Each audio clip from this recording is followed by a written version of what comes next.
It's okay. We add more stuff. A lot of this is just duplicate too. Like these two are pretty much the same thing.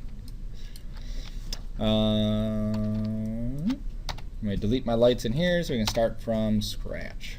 I need a light. There we go. All right, so lighting in 3D. Lighting in any 3D application is different than lighting in the real world. In the real world, we plug in a lamp, we hit a switch, and then we automatically get everything that goes along with lighting. If we want something to be brighter, we can put the light closer or pull it away. Lights inside of 3D work a bit differently. There's actually, if you look over here, there's like 7 different kinds of lights that you can add to your scene. And they all are meant to replicate certain features of the real world. For this specific assignment, just kind of like getting your feet wet, I would stick to only 3 of these that you play with. And those are light, spotlight, and area light. The light itself, that one, is it's called a point light. It makes it easier to kind of differentiate it. But it's basically, imagine a single dot in the middle of nowhere, and light just kind of like emulates from that dot. That's what a regular light is, or a point light is. Okay. A spotlight means that it starts at that same dot, but then it goes out in a direction, like if you were in a theater and you had a spotlight, right? So there's a guy up there in the rafters holding a spotlight. That's what those are meant to emulate. And then an area light, this is more of like a shaped light. So instead of it being coming from a dot, it comes from a bar, or it comes from a shape. These lights that are inside here, these fluorescent lights, they come from cylinders, but if we were trying to emulate that in 3D, we would use area lights because they're basically just like that strip. If we were trying to emulate window light, we could use an area light because it's square. If we were trying to emulate monitor lights, same thing, we could use these things. So the way you light stuff is think about where the light's coming from, and then what we do is we add that light in first, and then we add supporting light in there to kind of fill the rest in, okay? So watch mine, and then you'll see, because there's not that many things that you need to even tweak on these. So I'm going to add a light, a point light, and I'm going to move my point light, okay? So imagine that this is coming from a lamp over here. Now I can't have it just kind of float there because it doesn't make sense. Like, where's that light coming from? Obviously these scenes are not photorealistic, but we always want to get in the mindset of how do we make it photorealistic, how do we make it more believable. So there has to be something here where the light's coming from. So I'm going to make a very quick lampshade. So I'm going to steal my trash can that I made, and I'm going to make a lampshade out of this. Okay, I need the other end of this open, so I'm going to go to faces. I'm going to delete the face there. I'm going to go to this. A couple quick tools here under select are these loops and ring tools. So if I go to loop selection, I can click on one of these edges and it loops it all the way around. Oops, not that. I don't want that. I want that one. So what I'm doing is I'm just going through and deleting. I need to get in a little bit closer. No, come on, I want it to go that way. There we go. Now grab right on that edge. Cool. All right, so now I deleted all the edges there. Should be good on the other side. Cool. So now I can move this over, and now I'll have a lamp that I could rotate around. There we go. And then scale it down.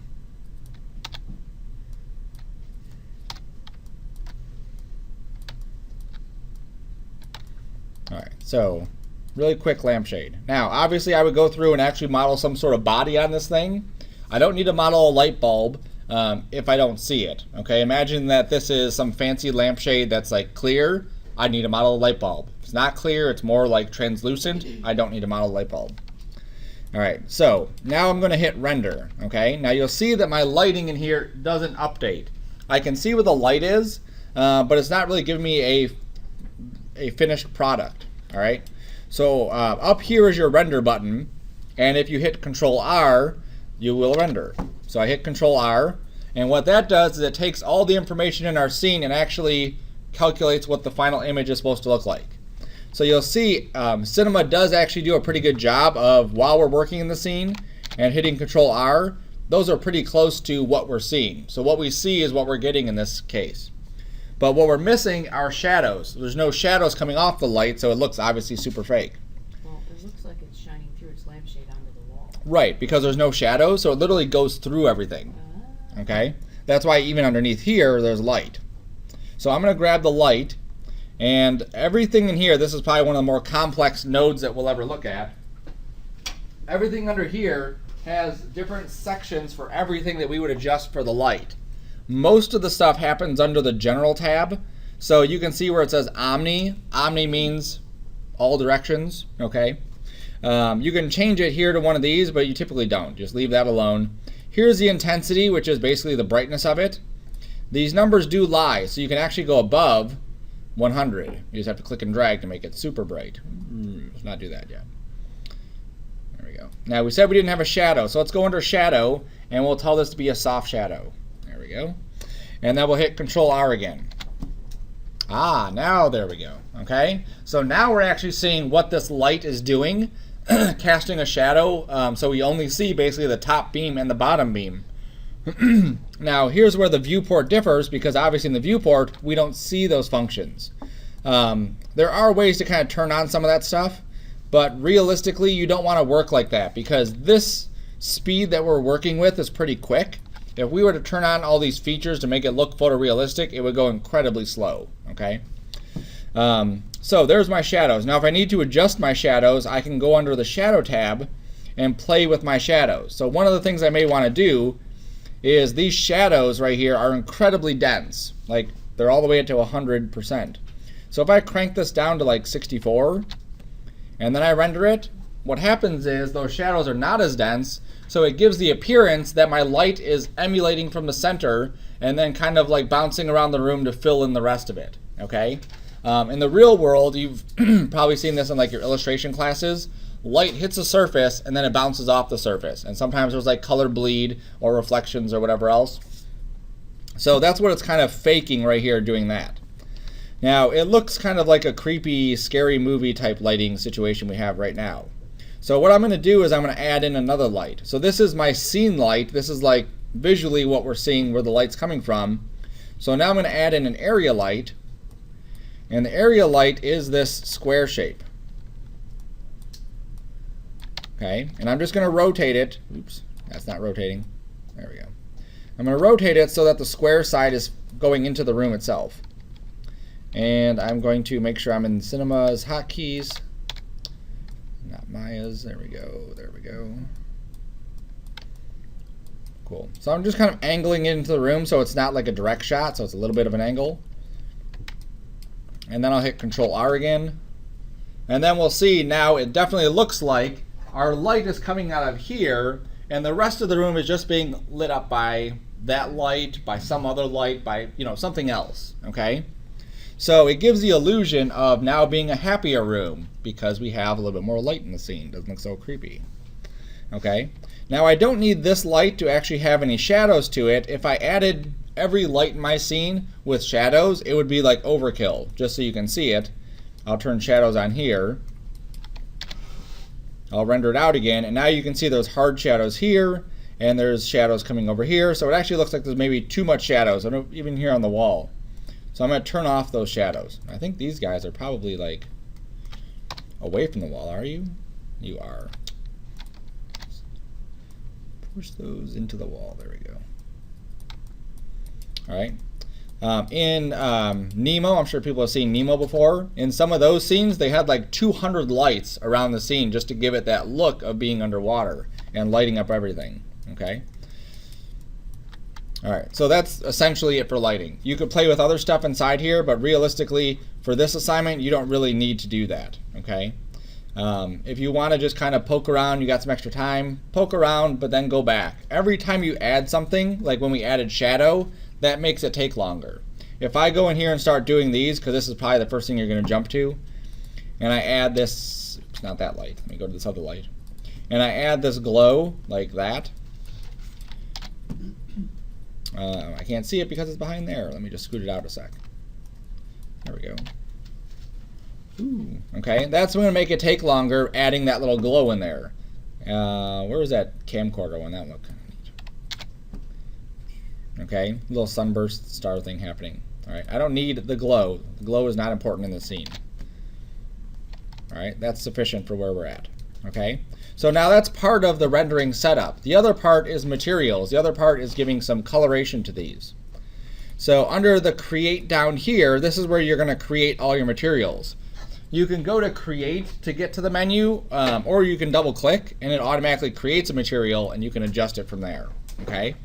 Now again, this is just like the other one where you have lots of different settings in here, but realistically for this, we only need to touch on a couple of them. So one of them that we might want to adjust is our color. So here's the color that we're choosing for this item. And what's neat is as I drag the color, you can see the little color picker is showing me the before and after. Here's the orange that was there before, and now you're on this blue color. So that way you can kind of do a comparison. So let's say I'm going to go with yellow and kind of tone that down a little bit. Okay. These sliders here are probably different than you're used to seeing. These are called HSV sliders. I prefer them just because it's easier for me to figure out what colors I'm trying to get to. If I want red, I just slide over to red, or green, or blue. As opposed to these ones, which are RGB, which is like Photoshop or Illustrator, you mixing the red, green, and blue to get your colors. I find that terribly unintuitive. They also have these other ones you could play with also. I like HSV though. Alright, so now I want this material on my lamp. So if I just drag this material onto the lampshade, now it's on there. Okay? And if you look over here, when I drug this onto the lampshade, it assigned it up here too. Okay? So as you start assigning materials, you'll see a little swatch up there that has that material. Now the hardest thing about any material is understanding the language that goes into them. Okay, color is obviously color. You have a blue shirt, you have a green lamp, you have a brown floor, whatever. Okay, so that's the color of it. Brightness, very easily we can kind of play with that brightness and see what the brightness does. It is exactly what it sounds like, the brightness of the image. Okay, now we can also use this value and that would basically affect the same thing. We also have some other stuff down here we don't need to worry about. But I'm going to go to the basic tab. Now here, all of these little check boxes is going to help us define what kind of surface that is. Okay? When we're looking at any kind of object, we have to analyze what kind of surface that is. So something like a light bulb, usually they're made out of some sort of glass. Sometimes that glass is crystal clear and we can see right through it. Sometimes it's kind of hazy. Sometimes it's black or green or yellow or whatever. Okay? So by using a combination of these, we can emulate a lot of different kinds of surfaces. So one of them, if we're trying to do something like glass, we may want to add transparency. Okay, so pretend that that lampshade is now made of glass. So now when I render it, you can see basically straight through it. You zoom in so we can see straight through it. There we go. So now we can see straight through it. Now the light doesn't actually show. Okay, that tiny dot basically shows where the light's coming from, but doesn't actually show the source of the light. I could come up to the light and under one of these tabs here, where'd you go? Visible light, there we go. I could say be visible, and I could shrink this down to the size of a light bulb. And then when I hit Control R, oops, it's hard to see, but it's definitely there. Shh, I'm not here. Okay. So you can see that there's a tiny little light right there. That's our light. All right. Now this lampshade is not going to be, oops, click there. It's not going to be fully transparent. So going into this, I could adjust some of these parameters here, like blurriness. If I crank the blurriness up, what that's going to do is instead of making it fully transparent, it's going to blur the transparency, making it seem like it's more of a translucent material. Okay, so now it's going to look like we can see maybe a little bit of light coming through, but nothing like we did before. Okay, so it's going to look more like a lampshade. And then we can adjust the color here and maybe give this some coloration. And most of this happens pretty quick, so you can just hit the render button again and then take a look and see. Ew. Okay, of course it's disgusting. Let's take this down. Now this time I'm adjusting the transparency color. Notice how when I adjust the transparency color, this is affecting the color that kind of goes on these surfaces. Let me pump this back up to a disgusting color so we can see it. Okay, so this is green and you can see a little bit of green happening on this. Okay, so that color is basically bleeding onto the other surfaces. So it's important that we understand those kinds of things so that when we do that, we know where that color is coming from. So now we have this lampshade. Maybe we take the blurriness down a little bit more. There we go. That looks pretty good. Okay. Now we also have things like reflection. So on this surface, I'm not going to add reflection. I don't think we need it. But I am going to double click. Oops. I'm just going to go right here where the name is.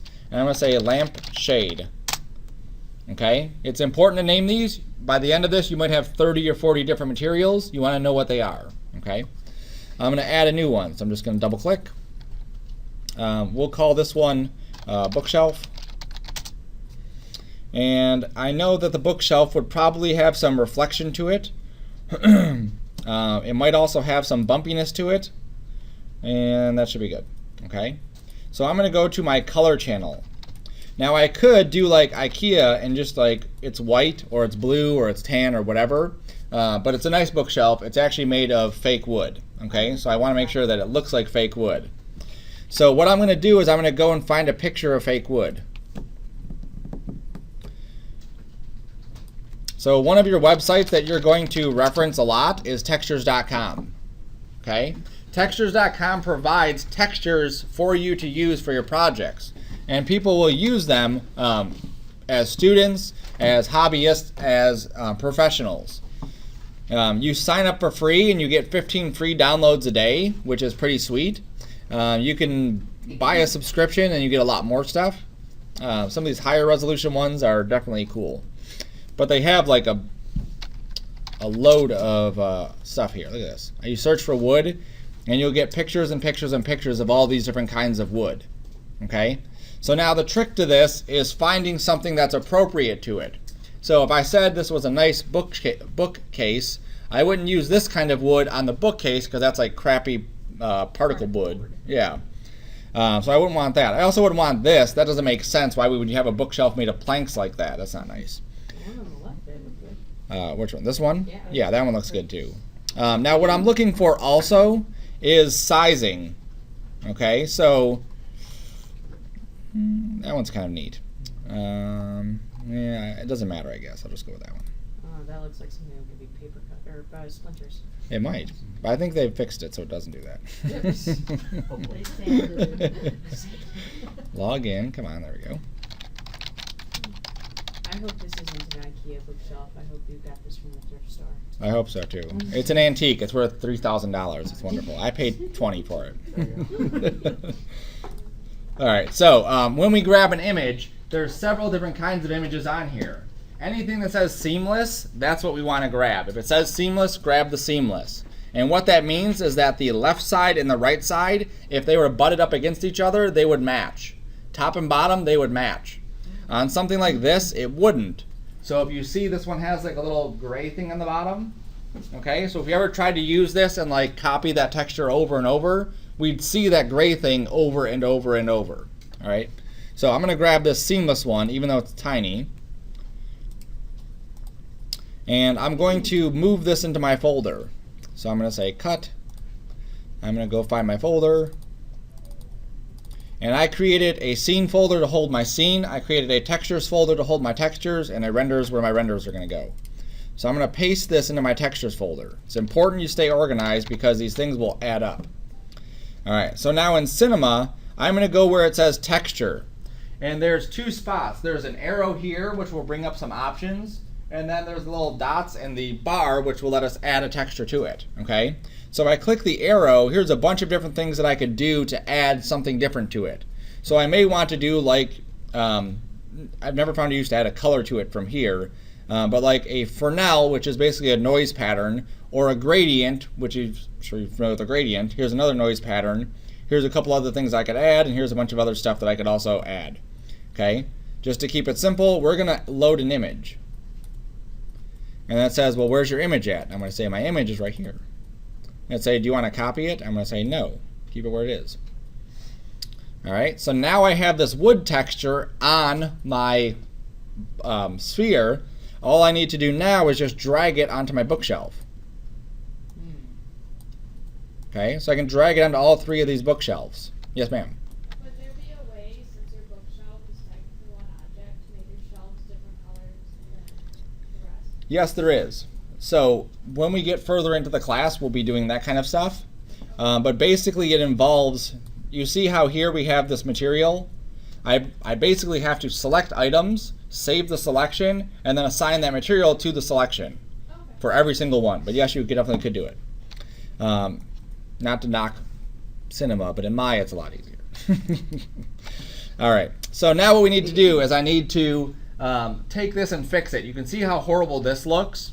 When we take a flat image and we put it on a 3D object, it basically just kind of like figures out how it's supposed to do it. Okay, it's not doing a very good job in doing that. Yeah, it's like taking that one line and stretching it back to the back of the bookcase. That's exactly what it's doing. Okay, just like a projector screen, it's projecting that texture, and then whatever it's not projecting on, it just stretches it. Okay, so that's where under my bookshelves, that's where we have this thing here, not that thing. That's where we have this.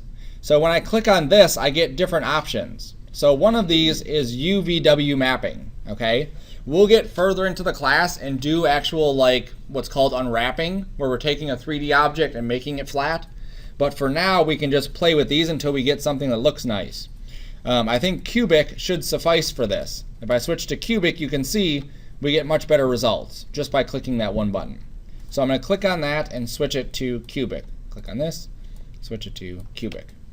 Okay, so now what cubic does is, like the projector screen up here, if I have this pad of paper, let's say, and I hold it up to this, you can see the image perfectly clear right on the side here, but on the top you're basically getting streaks. So what cubic does is everything that faces this direction gets one projection.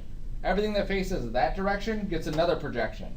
Everything that faces this direction gets another one. So that way we're basically taking the texture and projecting it several different directions to do that. Okay? So it just makes our life a little bit easier. All right, so the bookcases are done. Now we could also do this. Let's say I wanted, I have 3 bookcases, but because I bought them at the Salvation Army for super cheap and they're really expensive, they actually don't match perfectly, and I want different colors on each one. So let me jump back to here. You can also use Photoshop too. I can adjust colors in there. But let's actually go out and grab just 3 different wood textures. Are these PSDs or? These are JPEGs. Okay. Yep. They're JPEGs just because they're small. So if we ever actually worked on them, we'd want to save them as PSDs so we don't destroy them. If you're not aware of it, every time you save a JPEG, it loses quality. So you save it 5 or 6 times, you're basically dealing with crap. Let me go up to my filters here. I'm going to go to wood, and I'm going to go to fine wood. There we go. And they don't want me to sort it any further. That's fine. I'll go with this. That's the nice one. Okay, so this one is seamless, so we'll download that. I will open it in here. Oops. I will show my folder. I will cut it. And then I will drop it into my textures folder. All right. So now what I can do is take this bookshelf here and just duplicate it. Oops. Hold Control and drag it over. That duplicates it. Okay. I'll go into the naming of this, and I'll put bookshelf 2. I'll go to my color. I'll go to the texture, and I can just click on this, click on this, and then load in my new image. Do you want to copy it? I'm going to say no. Okay, so now I have a different one. I can just drag it on there. All right, now when I drug it on there, look what it did. It has 2 now. Okay, so in some cases, like if we were to assign stuff specifically to shelves and specifically to the rest of it, it would have these 2 items on there. So we don't need this one, so I can just click on it and hit delete. Then when I click on this, I just set this back to cubic, and there we go. Okay, so within a couple steps, you can create one material, make sure it looks cool, then you can duplicate it and change the color on a bunch of different items. Okay, so let's say the desk is not Salvation Army. This one is like a piece of junk. So wait, what do you buy at the Salvation Army? Apparently really good bookcases, but not really good desks. Because all I ever find is junk. Yeah, you really gotta look. It's hard. Let's say the desk, for whatever reason, is made of plastic. Okay. So with plastic, you can find a lot of different kinds of plastic in here. But again, find something that's appropriate. These things aren't really appropriate. Something like this could be appropriate for that. Okay. Again, I find the one that's seamless. I download it. I show it in my folder. Come on. So you can get larger images, but they might cost more credits. Correct. And then you have to be a member to get those ones. They used to have you get 100 megabytes or 100 downloads a day or something like that. Now they changed all the credits. It's kind of weird. All right, so let's double click. We'll make a new material here. Do not copy it. There we go. This is going to be plastic. Drop it on the desk. And then under the desk, I just click on it. That's not the desk. Click on it and then change that again to cubic. Okay. Now, I may need to change the amount of repetitions on here. If we look at the size of the plastic, this is like incredibly huge pieces of plastic. If this was a desk, there would be like huge valleys and dips and everything. So if we come down to here, see where it says tile U and tile V or repetitions? If I add more here, you can see how I'm adding more repetitions. Okay, repetitions is something else. You'll get into that later with other items. But right now we're using the tile here, so we would use the tile there. So by adding more tiles, we're adding more repetitions, so we're adding more finer detail into it. Okay. Now, one thing I want to cover too is, if I go back to my basic tab, I'm going to add a bump. And on the bump, I want to add in that same exact texture right here. Okay. So what I'm going to do is I'm going to go to my color. I'm going to go to this arrow. I'm going to say copy channel. I'm going to go to my bump, go here, and paste. Now what that does is it takes that same image that we had for the color and uses it for the bump. So basically it's going to use brightness values. So wherever it's dark, it's going to be bumpy, and wherever it's white, it's going to be smooth. Okay, you can look at it like that. So now when I come in here and I hit the render button, oops, let me get a different spot here so we can see this a little bit better. There you go. So now this plastic actually feels like there's some sort of bump right on it, okay? As opposed to some of these other surfaces that are going to appear that they're very flat looking. I can adjust the strength of the bump by using this. Okay, so let's say I take it to a negative 100 and render that out. It looks incredibly bumpy. I take this up to a Elephant skin. right. Take it to 0 or 1. It's just a little bit. Maybe 13. That's good. Okay. Now I can also go to reflection, and in here I can adjust basically the amount of reflection on that surface, or the amount of specularity. Okay. And the specularity is this little highlight here. So if I need to crank that down some, I can crank that down a bit. And then what else do we have? Anything else I want to play with? Lumens. Yeah, everything else in there is fine. Okay. All right. So now let's look at this monitor here, because the monitor is a good example of what we were talking about. We want one material on the outside of the monitor, and I want a picture in the middle of the monitor, right? So that's what we're going to do. So let me go and find a picture. And while I was at the Salvation Army, I also downloaded some pictures, paintings. What?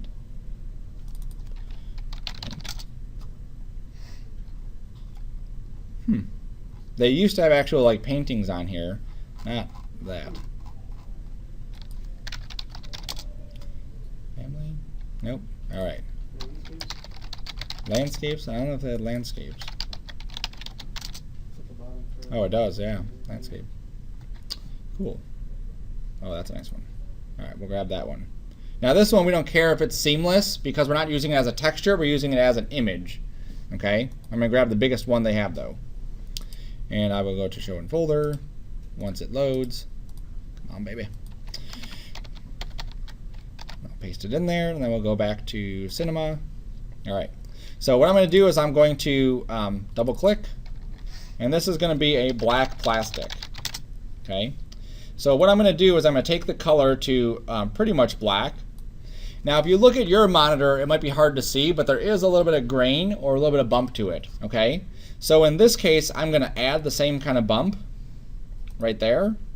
But under the bump channel, I'm going to paste that same exact channel we had from the other one, okay? So that same plastic, I'm going to put on here as well.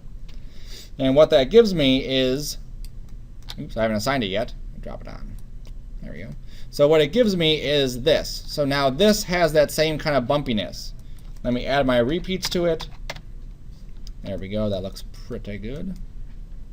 All right. So we have the black color, but then we have the bump coming from that other image. Okay. So we can mix stuff like that as well. I could even maybe take this up to like 8 or 10.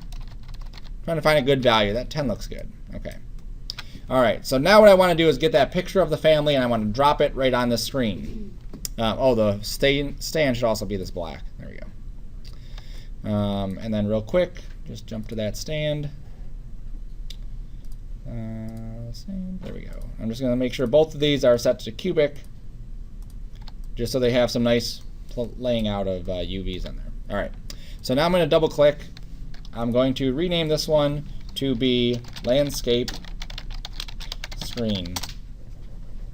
I'll go to my color channel. I'll go to the texture, and I'll go find that landscape. No, I don't want to copy it. Okay. So now if I drag this landscape onto here, it's going to overwrite it, right? So then we'd have a landscape on the monitor. Just for fun, what would that look like? Hilarious. All right, let's undo that. So what we have to do is grab just the face. So I'm just going to click on that one face here and then drag this onto the face. And there we go. Now look up here what this did. It automatically added this, and it automatically added that. So it automatically created this little selector thing that says, I'm saving this selection, and I want to assign this to that selection. Okay? And that looked like it turned out pretty good. Now, if we needed to, we can come into here and do the cubic. Okay? Or we could try to play with a different one. It was actually fine with UVW. That seemed like it fit good. I could do frontal. Oops. I could do flat. Flat went the wrong way. And then I could do cubic, frontal, spatial. What does cubic do again? It's projecting it this whatever face it's facing. Okay, so okay. if it's facing this way, it's going to project it just like that. Okay. Okay. Now it does try to keep it square also. So if I did do cubic, the reason we're not seeing the top and the bottom is because it's trying to keep that image proportionate. When we go back to UVW, it's actually stretching the image out. Okay, that's why we're not seeing all of that. I could also do shrink wrapping. I don't know what that's going to do. Camera mapping. Nope. And I think the best one here was the frontal one looked okay, or the not flat UVW. Okay, I'll stick with UVW with that one. Okay. Now we can get further into it, adjusting it. All of these things down here you can use to tweak it. So if I need to change the length of this to fit it on the screen, see how I can do that? And it's kind of weird how it works, but as I shrink the length, if I shrink it less than the screen size, it just repeats that same picture over there. That's why we have 4 pools right here of water. So I'm just going to stretch it out until that fits this way. Good enough. And then I'll stretch the length in this direction. And then I can also offset it. There we go. It's a film strip. There we go. Good enough. Okay.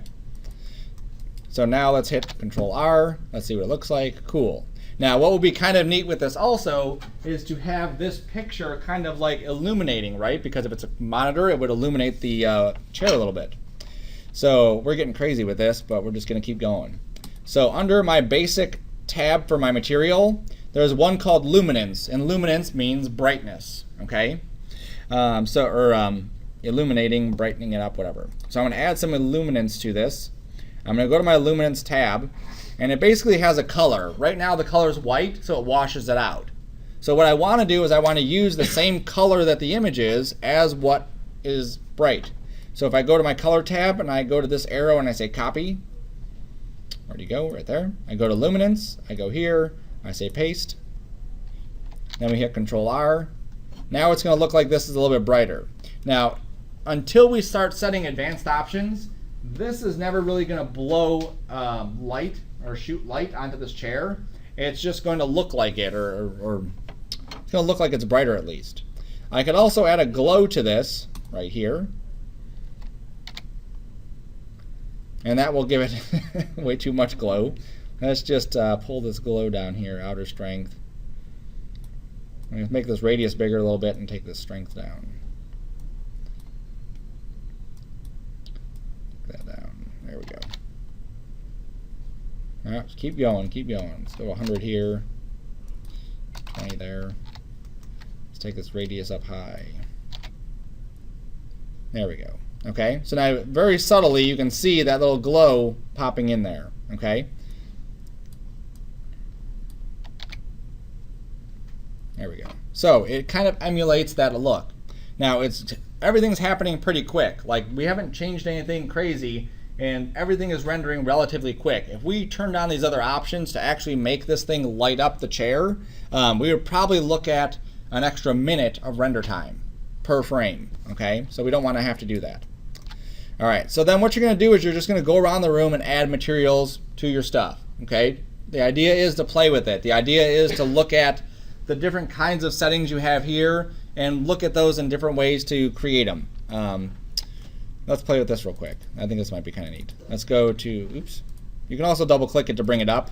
Gives you a different interface where everything's on the side, which is kind of neat. Glass. All right, so I'm going to go here to this. I'm going to go to transparency. There it is. And on transparency, I'm going to adjust what's called the refraction. And I'm going to drop this onto here. Okay. So if you've seen this effect before, you have a straw inside of a glass, and the straw goes into the glass, and then when it touches the water, it's like over, right? You've seen that before. That's what refraction is. So the amount that offset happens is the amount of refraction. Every surface that is transparent has some sort of what's called a refractive index. You can literally look it up to see this is glass, this is a diamond, this is water, and you can punch in that value. The best thing, punch in a number, render it, see what it looks like. So now, look at that.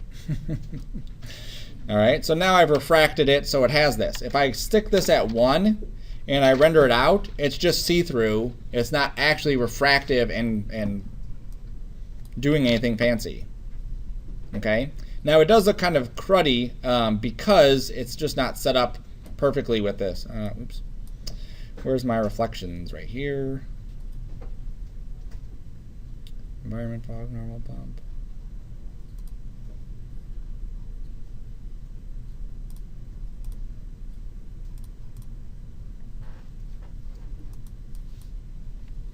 I'm going to take that down a little bit. There we go. So we're still getting some reflection in here, and we're still getting some transparency stuff.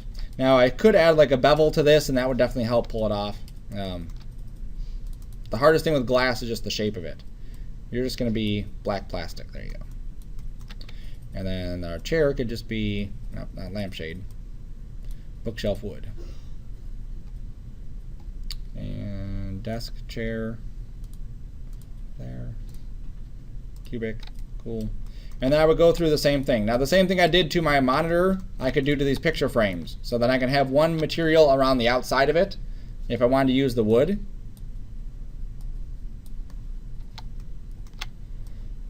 There we go. And then if I wanted to grab the individual faces of this, why aren't you selecting? Picture frames. There we go. Then we could drop like the landscape on there, or another picture that we brought in. Okay.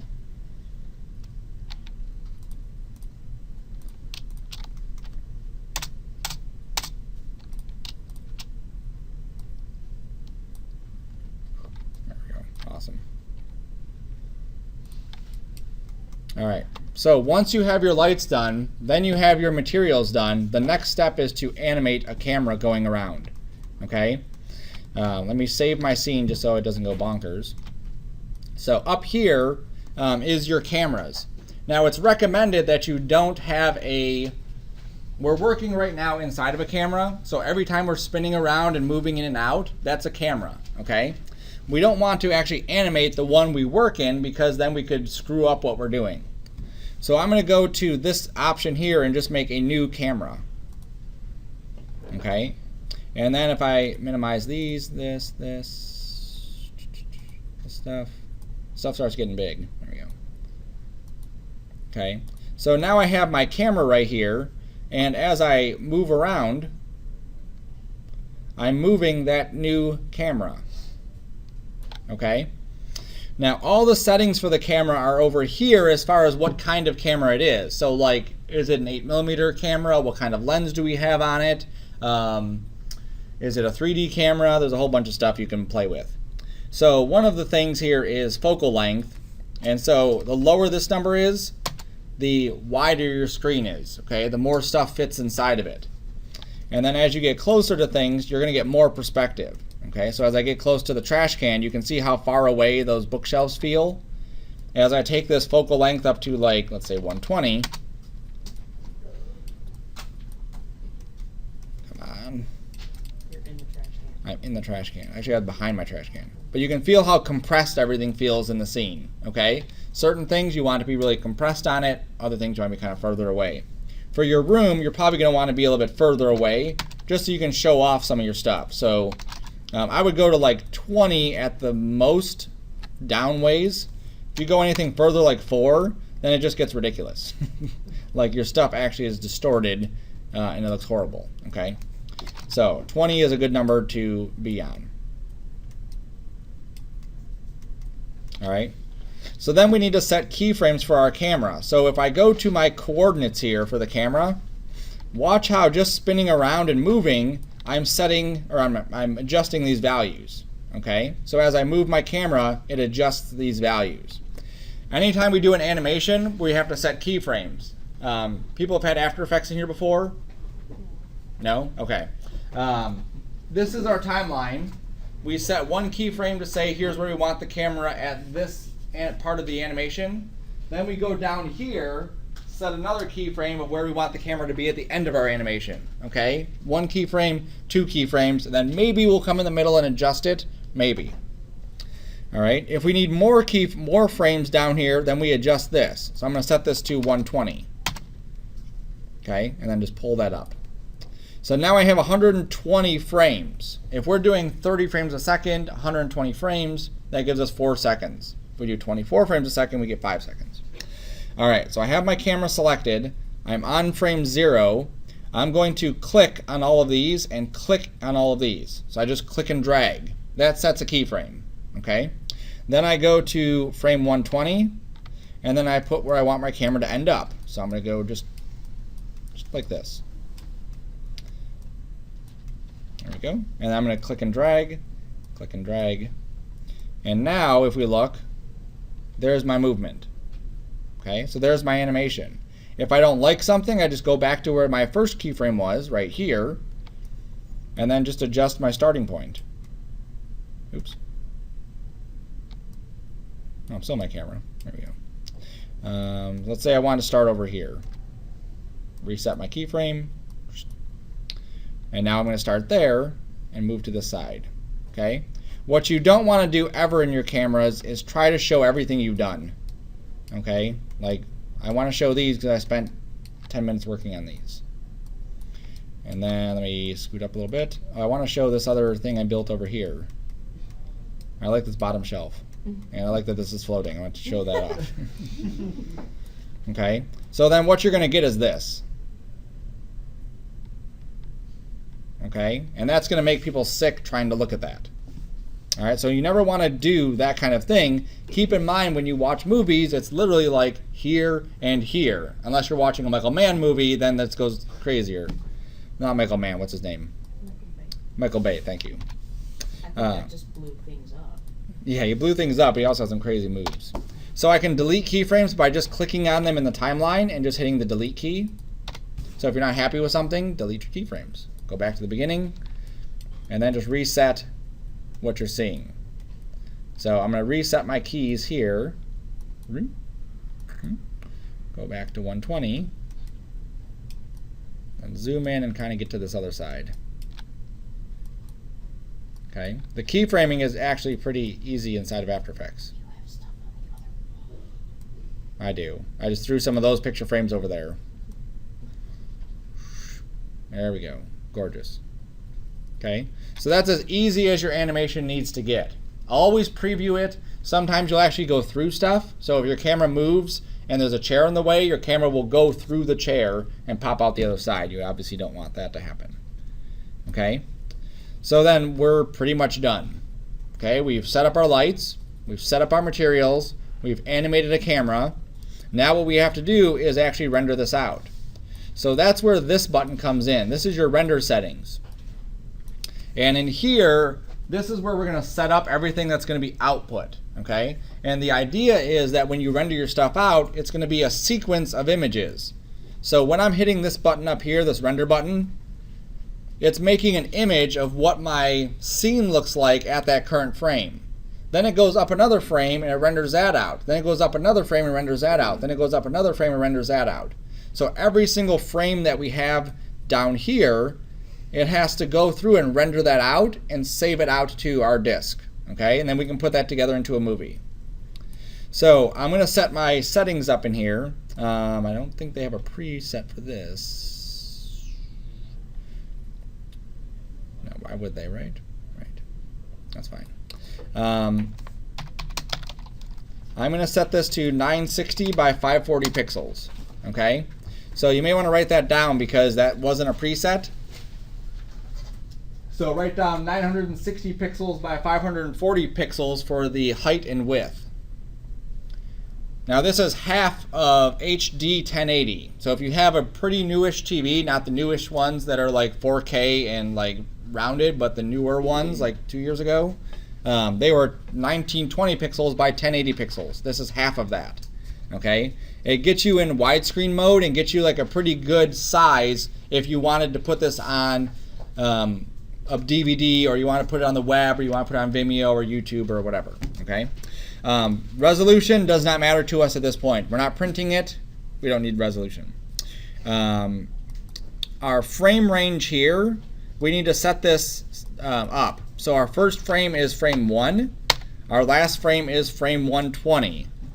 So I have to make sure that I tell them, by starting at frame 1, I'm going to 120.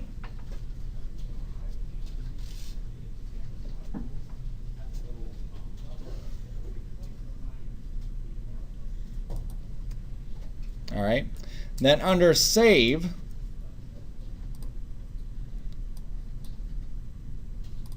I could also do all frames, that works too. Under save, I need to specify that this is an animation. Okay. I'm just going to double check these things. I'm working in like 3 versions of Cinema at Home, so I just want to make sure they're all the same. Okay. So under save, we have to save our images. So under here, under where it says name, I have to pick one that allows me to render out every single frame. If I chose name with an extension, how am I supposed to know what frame number that is? Okay, so when we render frame 12, somewhere in the name it has to say 12. So I know that that's frame 12. So this one down here in the bottom, name dot a bunch of zeros dot tiff, that's what we want to click on. Okay, so when we bring this into After Effects will know that 00000 is frame 1.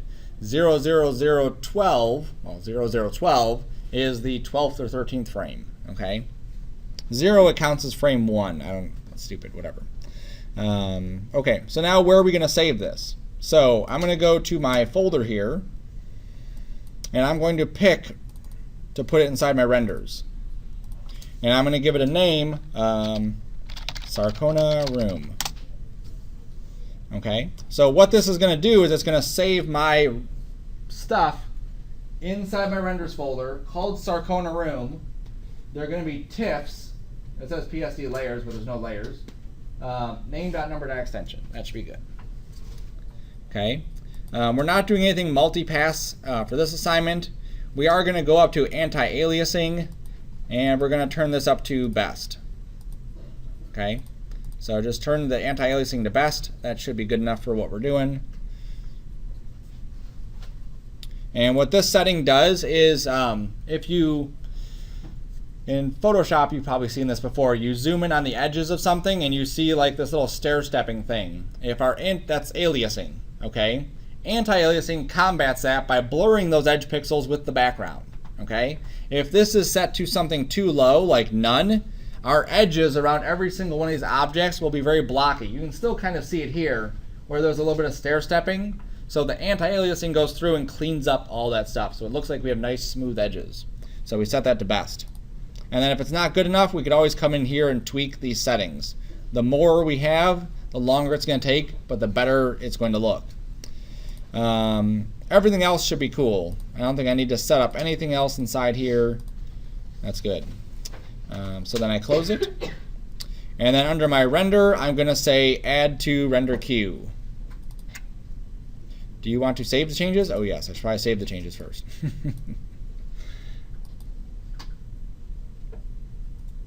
Okay, and then it's going to ask me in here, verify your settings that you have, and then pick your camera and make sure you have your render settings in here. Okay, so my camera was this camera default. Okay, that's this one right there. If I named it something else, then it would show me something else. So then I just hit the start button, which is right here, and then it's going to go through. So right now it's going to go through and it's going to render out frame 1, frame 2, frame 3, frame 4. If I jump to my folder, there they are. Okay, so for every single one of those frames, it's going to output a brand new image. So if I have 120 frames, how many images should I have? 121, because they count 0, remember? And you can see the naming too, right? 0, 0, 0, 0, 0, 1, 0, 2, 0, 3. Billy will show you when he gets back how to then take these into After Effects and put them in there. This process right now for me is not taking a terribly long time, okay? At Pixar, at DreamWorks, when they're doing their stuff, some of their individual frames, like one frame, would take 3 days to render out. One frame, okay? So here on this, it's not taking too long. Some of our assignments that we deal with in this department, some of the one file might take 8 hours to render, okay? One frame might take 8 hours to render because we don't have as much power as Disney and Pixar. So this is going to go pretty quick. If I need to preview it, I can right click and I can say open with. Oh, why aren't you there? And then if I open it with DJV, DJV is a previewer that has animation in it. So it basically is going to play back my sequence so then I can see what is this looking like. Now, this is where I screwed up. You put the glow on the pictures. I put the glow on the pictures, okay? So obviously you don't want the landscape there, so I should have gone back and fixed it and done whatever. Now if I caught this ahead of time and this was crucial, I'd want to go into here and I want to stop my rendering. I want to go back into Cinema, correct my problem, and then re-add it to the render queue and hit the button again. And then all it's going to do is just overwrite all those old files. So those will be gone and our new ones will be there and no one will ever know that I made a mistake. But for now we'll just see. Except the people who watch the blooper reel. Right. Is there some way to preview before you... Before we do it, no. Oh, okay. The only preview we get is this one right here when we hit this play button. This lower resolution preview. Oh, okay. Okay? You render a single frame. And render a single frame. And even see that glow on the single frame. right. We would have. And that CS, that software? DJV. DJV? Yep. Does that come with... That's a free program you can download. So if you're at home and you want to preview them, you can download DJ Viewer, whatever it's called. And it's a really sweet program because it basically is like the VLC for image sequences. It allows you to open up any kind of image sequence, and there's more stuff that you can do to them that you'll see later on. Okay? So if that's just a preview, what's the finished product viewed on? After Effects. Huh? So we take all of these into After Effects, we make a QuickTime movie, and then we can play it, upload it, whatever. Yes, sir. How do you determine like the folder is going to end up in? Make a folder called renders. Okay? That way it doesn't get messed up. When you're in your render settings and you're doing the save, this is where you would specify, I want you to save this to my renders folder. Okay, and if you render it to the desktop, then the computer crashes, all your rendering is gone. So don't do that. Is the DJV compatible with Mac? I believe there is a Mac version. Okay, Maybe. maybe. Maybe. Otherwise, you can just pop it into After Effects. That's Okay. a possibility too. What am I at here? 110, 111, 1. You know what? Since we're almost there, I'm just going to start up After Effects and we'll just put it together. That way, in case you get to this far, you can just pop it together and you'll have it ready to go. After Effects is like 2 steps, maybe 3. We'll be in it. It'll take longer to open than we'll actually be in the program, unless I talk too much. Never happens. You can also do this. Scroll up and down, you can see it. It's like a Nickelodeon. Yeah. Put your quarter in, or nickel. Nickel.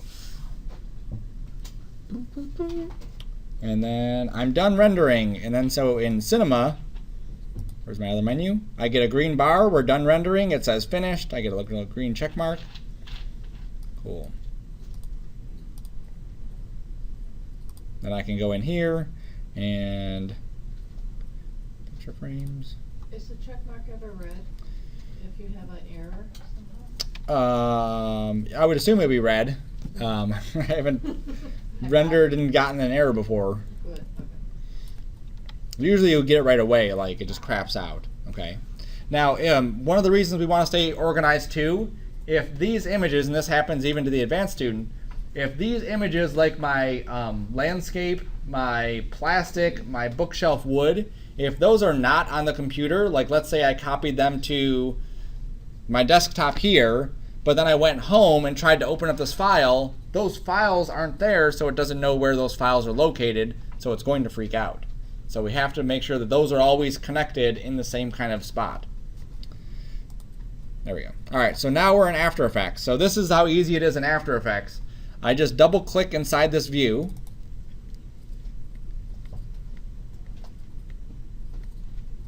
Wait. There we go. All right. I double click inside the view. I go to find my images. Work, Miniroom, renders. I click on just one. After Effects reads that this is a sequence. And then we hit import. Close that window. And then I just drag this down to my timeline. And now I can hit the spacebar and preview it. And there's all of our frames, just like DJV was showing us, all the frames played out. Then I can go under File, Export, Add to Render Queue, and under Lossless, you have to click right on the blue word. I would switch this to a QuickTime. I would switch my format options to H264, right up here. Oops, close that. I would go to my Not Yet Specified, and this is where the name of it is. So I'm going to put it in my folder, 2510. This is finished. And we'll call this Sarcona _ Miniroom. And make sure it's saved. Oh, it didn't save my QuickTime because I can't get to my OK button. There we go. All right, so then I hit render here. This part is like 2 seconds. 1, 2, 3, 4 seconds. So now, if I go to my renders, oops, I finished. Back, finished. There it is. I can open it up and I have a finished QuickTime movie. And literally this could be thrown on a jump drive. You can plug it into your TV and watch it. Oops, there we go.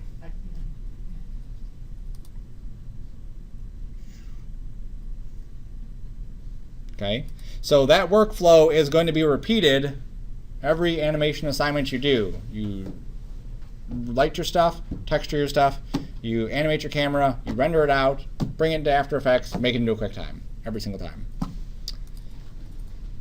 Save this.